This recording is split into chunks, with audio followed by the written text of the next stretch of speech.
Hello students of class 10. Today we'll try to learn how to obtain LCM and SCF using prime factorization. So we'll factorize 126 and 156. So ultimately the prime factor 26 is 2 into 3 to the power 2 into 7, and prime factorization of 156 is 2 to the power 2 into 3 into 13. Now SCF of 126 and 156 will be the product of common terms with lowest power. So here lowest power of 2 is 1, because here it is 2 to the power 1, and lowest here the common term is 3, and here the lowest power is 3 to the power 1. So here it will be 3 to the power 1. Ultimately it is 2 into 3 is equal to 6.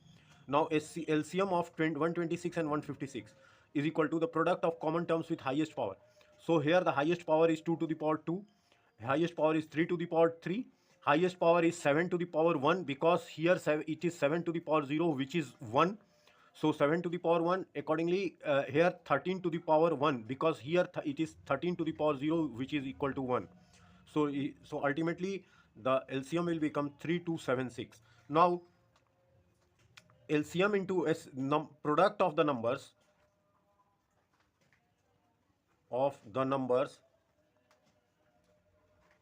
is equal to LCM into SCF. Let us see how. LHS is equal to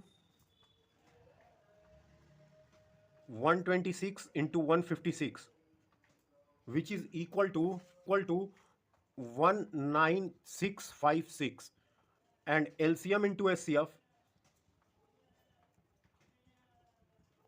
is equal to 6 into 3276, which is also equal to 19656. So we can say product of the numbers is equal to LCM into SCF.